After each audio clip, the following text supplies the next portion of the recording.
ভালোবাসা থাকলে দূরে বসেও প্রিয় মানুষটিকে স্পেশাল ডেতে স্পেশাল ফিল করানো যায়। আর এই ব্লগটি হচ্ছে আমার হাজব্যান্ডের বার্থডে সারপ্রাইজ নিয়ে। সো হ্যালো এভরিওয়ান, আসসালামু আলাইকুম, welcome back to my new video. তো সেই দিন আমি হচ্ছে শপিংয়ের জন্য বাইরে যাই আর গিফট কেনার জন্য বাইরে যাই। মেনলি সেই দিন আমি গিফট কেনার জন্যই বের হয়েছিলাম। শুরুতেই হচ্ছে আমি আমার লেন্সটা পরে নিই অ্যান্ড হিজাব পরে আমি রেডি হয়ে যাই বাইরে যাওয়ার জন্য। তারপরে বের হয়ে আমি ফার্স্টেই গিয়েছিলাম গাউসিয়াতে। আর গাউসিয়াতে এই জুয়েলারি শপগুলো তো সবাই চিনে মোটামুটি।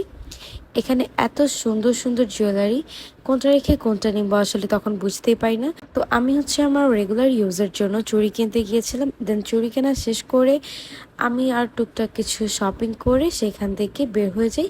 আর বের হওয়ার আগে আমি হচ্ছে গিয়েছিলাম এই একটা ফুড কোর্টে। যেহেতু সকালে বের হয়েছিলাম তাই ঘোরাঘুরি করতে করতে অনেক বেশি টায়ার্ড হয়ে গিয়েছিলাম। আর এখানে বসে কিছুক্ষণ রেস্ট নিলাম, দেন খাওয়া দাওয়া করে আমরা বের হয়ে যাই। সেই দিনের ওয়েদারটা এত বেশি সুন্দর ছিল, এত ঠান্ডা বাতাস ছিল। শুরুতে অনেক হাঁটাহাঁটি করার পর অনেক বেশি টায়ার্ড হয়ে যাওয়ার পর এখানে আসার পর অনেকটাই ভালো লাগছিল। দেন হচ্ছে আমরা চলে যাই সীমান্ত স্কোয়ারে। আমি গিফটটা মেইনলি ওইখান থেকেই কিনবো। আর আমি না এত বেশি এক্সাইটেড ছিলাম বার্থডে নিয়ে, বার্থডে গিফট নিয়ে। যদিও সে আমার চেয়ে অনেক বেশি দূরে, বাট তারপরও এই দিনটা আমার কাছে অনেক বেশি স্পেশাল। তো যাই হোক, আমরা হচ্ছে শপিং মলে চলে যাই। তারপর শপিং মলে গিয়ে আমার মনে পড়লো আমার কয়েকটা জিনিস কিনতে হবে। তো ফার্স্টে আমি হচ্ছে চলে গিয়েছিলাম কসমেটিক্সের শপগুলোতে।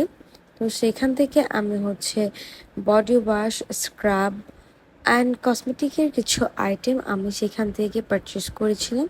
সব শেষে আমি চলে যাই টাইম জোনে। আর এখান থেকে আমি হচ্ছে ওয়াচটা কিনবো। তো তারপরে ভিতরে ঢুকে আমি হচ্ছে ওয়াচগুলো দেখছিলাম। আর এখানে আমাকে আমার বোনও হেল্প করছিল ওয়াচ চুজ করাতে। তো তারপরে হচ্ছে একটা একটা করে বের করলো কয়েকটা ব্র্যান্ডের ওয়াচ। তো সেইগুলো হচ্ছে দেখছিলাম যে কোনটা সুন্দর লাগবে। আর আমি অনেক বেশি কনফিউজ ছিলাম এই দুইটা নিয়ে। এই দুইটা আমার ভালো লেগেছিল, বাট তারপরে ভাবছিলাম যে কোনটা নিব। দেন এই হোয়াইট কালারটা আর নেইনি, কারণ এটা বেশি একটা ভালো লাগছিল না পরে। তারপরে নেভি ব্লু কালার যেটা, এটা আমি হচ্ছে কনফার্ম করি। আর এটা ছিল সেলক্স ব্র্যান্ডের। দেন আমি ভাবছিলাম যে এই ওয়াচটা পরলে তাকে কেমন লাগবে।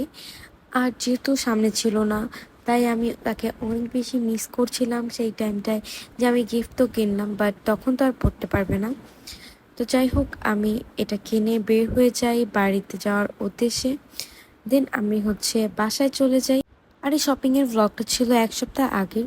দেন আমি হচ্ছে 15 তারিখ সন্ধ্যাবেলা আমার কেকটা আমি পারচেস করি। আর এটা হচ্ছে আমি অনলাইনে অর্ডার করেছিলাম। দেন আমি রাতের বেলা 12টা বাজে কিছুক্ষণ আগে আমি হচ্ছে এই শাড়ি আর চুড়িটা বের করি পরার জন্য। যদিও আমার বার্থডে না, বাট তারপরেও আমি তাকে স্পেশাল ফিল করানোর জন্য একটু ট্রাই করছিলাম যে দূর থেকে কতটুকু স্পেশাল ফিল করা যায়। আশা করি যখন আমি সামনে থাকবো তখন আরও ভালোভাবে এটা আমি সেলিব্রেট করব। অনেক কম টাইমের মধ্যে, কম জিনিসের মধ্যে আমি ট্রাই করেছি একটু সুন্দরভাবে সেলিব্রেট করার। যদিও এটা ওরকমভাবে হয়নি, বাট আমার অনেক ইচ্ছা আছে যখন একসাথে থাকবো, সামনে থাকবো, তখন অনেক সুন্দরভাবে সেলিব্রেট করার। আর আমি হচ্ছে 12টা বাজে কিছুক্ষণ আগে এখানে একটু সুন্দরভাবে সাজিয়ে পিক তুলছিলাম আর ভিডিও করছিলাম। ভালোবাসা মানেই শুধু একসাথে থাকা না, অপেক্ষা করা, বিশ্বাস রাখা যে একদিন একসাথে হব। আর তারপরে হচ্ছে একসাথে একবারে সারা জীবনের জন্য থাকা, সেটাই হচ্ছে ভালোবাসা। সো যারা লং ডিস্টেন্স রিলেশনশিপের মধ্যে আছেন, আমি বলবো আপনারা বিশ্বাস রাখেন আপনার ভালোবাসার উপর, আর অপেক্ষা করেন একটা ভালো দিনের জন্য। আর আমি হচ্ছে যখন তাকে উইশ করি সেটা হচ্ছে আমাদের বাংলাদেশের টাইমিংয়ে 12টা বাজছিল। আর আমার হাজবেন্ডের ওইখানে তখন রাত 3টা বাজছিল। তো 3টা বাজে আমি তাকে কল করে উঠাই অ্যান্ড তারপরে হচ্ছে কেক কাটি, তারপরে পিক তুলি, তাকে পিক তোলার জন্য জোর করি। তো এই ছিল আমার ছোটোখাটো একটা বার্থডে সেলিব্রেশন। আমি ট্রাই করেছি একটু স্পেশাল করার, জানি না কতটুকু করতে পেরেছি। তো আমার হাজবেন্ড ভেবেছিল আমি তাকে জাস্ট উইশ করে রেখে দিব, বাট সে আমার এই ছোটোখাটো সেলিব্রেশনটা দেখে অনেক বেশি সারপ্রাইজ হয়েছিল। এটাই আমার জন্য অনেক। তো এই ছিল আমার birthday surprising blog. I hope ভিডিওটি ভালো লেগেছে। ভিডিওটি ভালো লাগলে চ্যানেলটিকে সাবস্ক্রাইব করে রাখবেন। আল্লাহ হাফিজ।